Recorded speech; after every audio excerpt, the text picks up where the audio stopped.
पुण्यातल्या सीओईपीमध्ये एनएसयूआय विरुद्ध अभाविप असा संघर्ष जो आहे तो काल पाहायला मिळाला. मात्र कालच्या वादानंतर काँग्रेस कार्यकर्त्यांवर गुन्हे जे आहेत ते दाखल करण्यात आलेले आहेत. आपल्यासोबत स्वतः काँग्रेसचे प्रदेश अध्यक्ष हर्षवर्धन सपकाळ सर आहेत. सर, रात्री 2 पर्यंत जागे होतात. रात्री तुमची पत्रकार परिषद झाली. हा सगळा गोंधळ आपण पाहिला.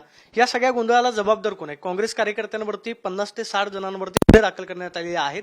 हे जे गुन्हे दाखल झालेले आहेत कशा पद्धतीने तुमच्यावर कारवाई करण्यात आली, कसं पाहता? तिथे शांतता प्रस्थापित करण्यामध्ये जे अग्रेसर होते, जे तिथे गैरहजर होते, ज्यांचा राड्यात काही सहभाग नव्हता, अशांवरच जे गुन्हे दाखल केलेले आहेत ते अत्यंत हास्यास्पद आहे. काल मध्यरात्री मी पोलीस प्रशासनाकडून जी अपेक्षा व्यक्त केली होती की सदरक्षणार्थ आणि खलनिग्रहणार्थ हे बिर्द वाक्य महाराष्ट्र पोलिसांचं आहे, त्यानुसार त्यांनी वागावं. मात्र अगदी त्याच्या उलटे पोलीस वागल्याचं आपल्या निदर्शनास येत आहे. आपण अभाविपचे लोक हा उल्लेख केला, मात्र आपणही त्या ठिकाणी मोक्यावर होतात. ते एबीव्हीपीचे कार्यकर्ते नव्हते, ते भारतीय जनता पक्षाचेच कार्यकर्ते होते आणि त्यामध्ये बहुतांशी जे भाडोत्री होते त्यांचा त्यातला आवेश किंवा त्यांचा त्या ठिकाणचा संपूर्ण वागण्याची जी पद्धत आहे ती अंमल तीव्र दर्प पण तिथे मोठ्या प्रमाणावर होता. त्यामुळे कोणी नशापाणी करून येऊन गोंधळ घालत आहे आणि अशा वेळेस पोलिसांनी वस्तुनिष्ठ कारवाई न करता कुठेतरी राजकीय कारवाई करणं. भाजपच्या कार्यकर्त्यांवरती गुन्हे दाखल होणं अपेक्षित होतं असं तुमचं म्हणणं आहे? म्हणजे तुम्ही पोलीस प्रशासनाला बोललात, मात्र काँग्रेस कार्यकर्त्यांवरती गुन्हे दाखल झाले. तिथे 2 आमचा मॉब आहे हा संख्येने खूप जास्ती होता आणि दुसरा जो भाजपचा आणि भाडोत्रेंचा होता तो छोटा होता. काँग्रेसच्या कार्यकर्त्यांनी संयमाने घेतलं. तिथे कुठलेही हिंसाचार आणि मारामाऱ्या करण्याच्या अनुषंगानं ते सरसावले नाहीत आणि एकंदरीत परिस्थिती हाताळत असताना काँग्रेसनी आमच्या एनएसयूआय युथ काँग्रेसच्या आणि इतर आमच्या सर्व नेत्यांनी शांततेचं धोरण भूमिका ठेवली. अशा वेळेस आक्रमक कोण होतं, कोण शिवीगाळ करत होतं, कोण मारत होतं, विद्यार्थ्यांना कोणी धमकवलं होतं? अर्थातच भारतीय जनता पक्षाच्या संबंधित कार्यकर्त्यांनीच कायदा हातात घेण्याचं काम केलं.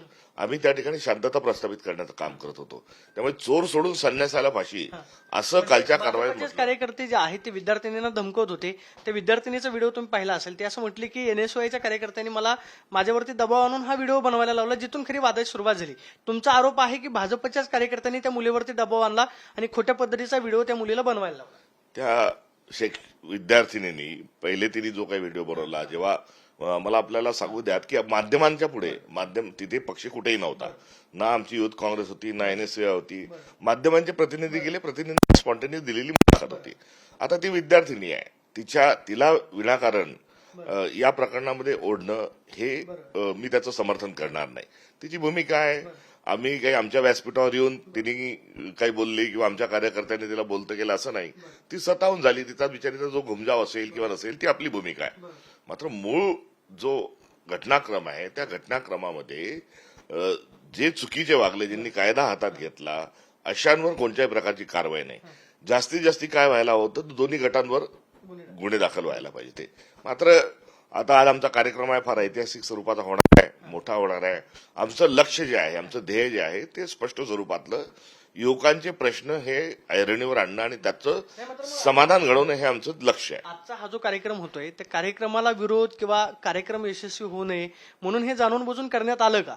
तुम्हाला नक्की काय वाटतं की हा गोंधळ नक्की कशामुळे झाला? निश्चित आपण बघताय की भरभरून लोक प्रतिसाद देतात आहे आणि अशा वेळेस कुठेतरी भीतीचं वातावरण तयार करायचं जेणेकरून विद्यार्थ्यांनी आल्या नाही पाहिजे, हा त्यांचा मूळ हेतू होता.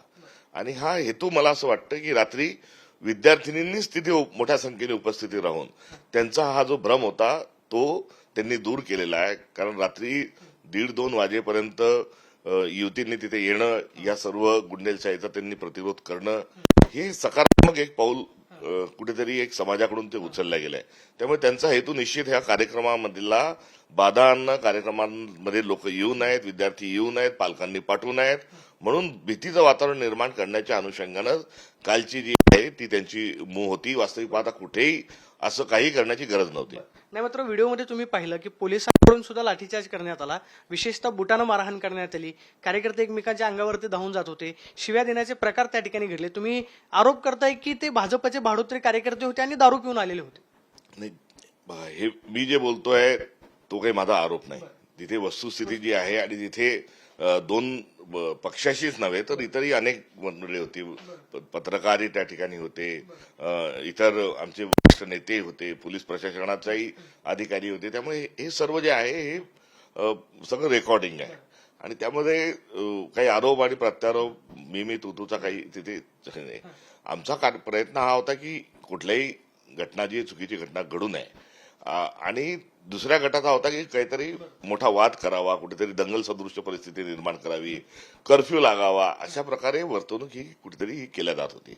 आणि घटना घडल्यानंतर आज सकाळी सकाळी गुन्हे जेव्हा दाखल होतात तेव्हा ते विचार करून दाखल केलेले आहेत. त्यांनी ताबडतोबीने गुन्हे दाखल केले असते तर आपण समजू शकतो. दबाव होता कोणाचा गुन्हा दाखल करण्यासाठी असं वाटतं? तुम्ही असं म्हणताय की शांत डोक्याने केलंय किंवा सकाळी गुन्हे दाखल झाले, राजकीय दबाव आणला गेला का असं मग तुम्हाला वाटतं? बघा, 10 वाजेच्या दरम्यानचा हा घटनाक्रम आहे आणि ताबडतोबीनं 11-11:30 पर्यंत सगळी शांतता प्रस्थापित तिथे झाली होती. आता रात्री 10च्या घटनेचा सकाळी सकाळी गुन्हा दाखल होत असेल तर त्याचा अर्थ काय, हा एक प्रश्न त्यातून निर्माण होतो. पण हे असू द्या, आता हाच कार्यक्रम आमचा होऊन जाऊ द्या, मग आम्ही बघू. आमचं ध्येय स्पष्ट आहे की कुठेही लक्ष विचलित होऊ द्यायचं नाही. जो मुद्दा आहे, पेपरफुटी का होते, पुण्यातल्या शैक्षणिक समस्या एवढ्या का वर्धावल्या आहेत, एकामागे एक अनियमिततेचे प्रकार पुढे का येतात आहे, हा युवकांच्या भविष्याचा विषय आहे. कालची झालेली घटना आहे त्यामध्ये त्याचा पाठपुरावा करू. मात्र तुम्ही गुन्हा दाखल करण्याची मग तक्रार करणार का, मागणी करणार का? मग आजचा कार्यक्रम झाल्यानंतर मग तुम्ही या सगळ्या प्रकरणाकडे पाहता? नाही, ते गुन्हा दाखल आणि हा कायद्याच्या भागाचा प्रक्रिया. जे आमच्या कार्यकर्त्यांना गुन्हे दाखल झालेले आहेत ते गंभीर स्वरूपाची जरी असली तर ते न्यायालयात टिकणार नाही, कारण कुठल्याही व्हिडिओ फुटेजमध्ये ती त्यात सहभागी नाही किंवा गैरहजर असणारे लोक तिथे टाकलेले आहेत. त्यामुळे गंभीर गुन्हे दाखल करण्याचा हेतू हा कार्यकर्त्यांना घाबरवणे आहे, बॅकफूट टाकणे आहे. त्यामुळे त्यातून काही शिक्षा आणि काही होणार नाही. हेलपाटे होतील ते ठीक आहे, तो भाग आहे. मात्र पोलीस तिथे हजर असताना मोक्यावर त्यांनी तिथे प्रसंगी बळाचाही वापर केला. तो करत असताना त्यांनी दोन्ही बाजूंची गुन्हे दाखल करणं हे अभिप्राय होतं. मात्र आता आम्ही काय करणार आहोत, आजचा कार्यक्रम आमचा होऊन जाऊ द्यात, मग आम्ही त्याचं उत्तर देऊ. मात्र आता राहुल गांधी पुण्यामध्ये येत आहेत, भाजपचे नेते टीका करतायत की हा सगळा राहुल गांधींचा एंटरटेनमेंटचा कार्यक्रम आहे किंवा विशेषतः जे पी नड्डा असं म्हणाले की राहुल गांधींना फक्त फुटेज खायचं आहे, त्यांना विद्यार्थ्यांच्या प्रश्नांशी देणं घेणं नाही. भाजपचे नेते टीका करतात. विशेषतः आपण महाराष्ट्रामध्ये पाहिलं की देवेंद्र फडणवीसांनी टीका केली की काँग्रेस संचलित शिक्षण संस्थांमध्ये हा कार्यक्रम होता आणि तिथं विद्यार्थ्यांना आणलं जातं. त्यांचं ते अज्ञान आहे, मी यापूर्वी आधीच बोललोय. पण आता काँग्रेसच्या काळामध्ये काँग्रेसनी शाळा काढल्यात, कॉलेजेस काढलेत, लोकांना दिल्या. भारतीय जनता पक्षाच्या लोकांनाही शाळा कॉलेज हे काँग्रेसने दिलं. आम्ही कॉलेज काढले म्हणून त्यात आमच्यावर आरोप करू शकतात. त्यांनी तर शाखाच भरवल्या ना. त्यामुळे शाखा भरवणाऱ्या माणसांना सुद्धा आम्ही काय बोलणार असं आहे. मात्र बारकोड करून विद्यार्थिनी त्या ठिकाणी मोठ्या प्रमाणावर येतात आहे. त्यांच्या जीवन मरणाचा प्रश्न आहे. हा कार्यक्रम काँग्रेसचा नाही. आम्ही त्या परिसरात पंजा किंवा इतर काँग्रेस आमचं निशाण काही ठेवणार नाही. हा जो आहे हा तरुणाईचा आणि त्यांच्या असणाऱ्या भेडसावत असणाऱ्या समस्यांच्या अनुषंगाने एक जागर आहे आणि त्यातून पुढील वाटचाल कशी असली पाहिजे याचं एक चिंतन त्या याच्यात होणार आहे. त्यामुळे भाजप आमच्यावर जे आरोप करते त्याच्याऐवजी त्यांनी पेपर का फुटले, महाराष्ट्रात एवढी पेपर फुटी का आहे, चंद्रकांत पाटील उच्च शिक्षण मंत्री आहेत, ते ज्या पुण्यातले आमदार आहेत त्या पुण्यामध्ये एवढ्या शैक्षणिक समस्या का आहेत, या संदर्भामध्ये जर त्यांनी बोललं तर मला वाटतं ते अधिक बरं होईल. आमच्यावर आरोप प्रत्यारोप करून काहीही होणार नाही. या कार्यक्रमाच्या निमित्ताने पुणेकरांनी आणि भारतातल्या लोकांनी, महाराष्ट्रातल्या लोकांनी या सरकारला आरसा दाखवलाय. त्यांनी आरसा बघून स्वतःच्या ज्या चुका आहेत त्या दुरुस्त कराव्या आणि प्रसंगी देशाची त्यांनी माफी मागावी. भाजपचे नेते जे आहेत ते राहुल गांधींच्या दौऱ्याला विरोध म्हणून वंदे मातरमचा कार्यक्रम घेत आहेत की काँग्रेसनं जी भूमिका घेतली की वंदे मातरमची पहिली 2 कडवी जी आहेत ती गायली जातील. विशेषतः त्याच्यावरून काँग्रेसवरती टीका केली जाते की तुम्ही देशाचा अपमान करताय किंवा मग देशाच्या देशभक्तीचा अपमान करताय, अशा पद्धतीची टीका केली. त्यांना इतिहास नीटसा माहिती नाही आणि वंदे मातरम या गीत म्हटल्याशिवाय त्या मंत्राशी त्यांना देणं घेणं नाही. कारण 1937ला काँग्रेसच्या अधिवेशनामध्ये वंदे मातरम म्हणण्याची सुरुवात झाली. सुभाषचंद्र बोस तेव्हा काँग्रेस कमिटीचे अध्यक्ष होते. सुभाषचंद्र बोस, रवींद्रनाथजी टागोर, सरदार वल्लभभाई पटेल, पंडित जवाहरलाल नेहरू या स्वातंत्र्य संग्राम सेनानींनी जे त्यांची फार मोठी आयुष्यातला जो वेळ आहे ते जेलमध्ये राहिले अशांनी ही 2 कडवे म्हणावीत हे 90 वर्षापूर्वी ठरवलं. त्यानंतर स्वातंत्र्य मिळाल्यानंतर जी संविधान सभा होती, म्हणजे जे आपली संविधान तयार झालं, त्या संविधान सभेने तत्कालीन जे राष्ट्रपती होते त्यांनी ही 2 कडवे म्हणावी असं संविधान सभेत ठरलं आणि तेव्हापासून ही 2 कडवी म्हटल्या जात आहेत.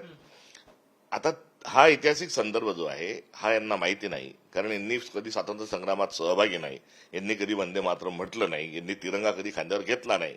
त्यामुळे आता भावनिक करण्याचा त्यांचा हा प्रयत्न आहे. त्यांना वंदे मातरमच्या अनुषंगाने त्यांचं पुतना मावशिकाचं का असेना मात्र प्रेम आहे, त्याचं स्वागत करतो आणि त्यांनी संघामध्ये त्यांच्या ज्या शाखा भरतात त्या शाखांमध्ये नमस्ते सदा वत्सल्ये त्यांचं जे काही गीत आहे ते त्यांनी बंद करावं, त्याऐवजी वंदे मातरम ठेवावं. नंबर 2, आमच्या प्रत्येक अधिवेशनामध्ये वंदे मातरमनेच आम्ही आमच्या अधिवेशनाची काँग्रेसच्या कार्यक्रमाची सुरुवात करतो. भारतीय जनता पक्षाने आगामी काळात वंदे मातरमने सगळे अधिवेशन आणि सगळे कार्यक्रम करावेत.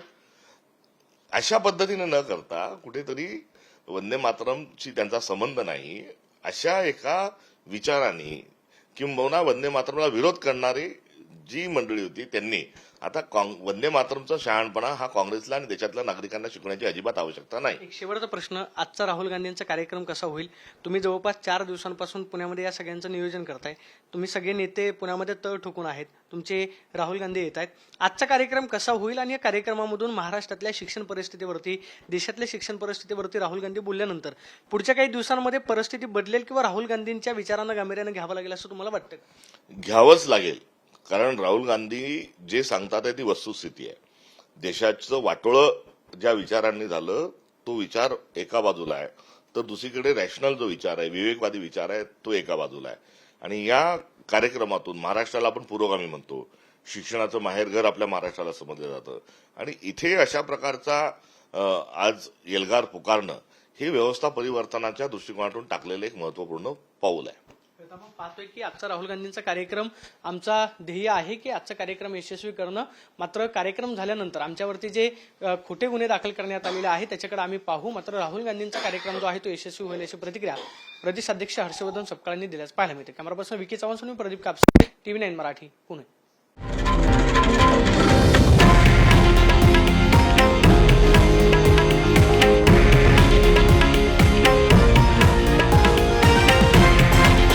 हे आहे देशातील नंबर 1 न्यूज नेटवर्क आणि आपण पाहत आहात TV9 मराठी, एकमेव.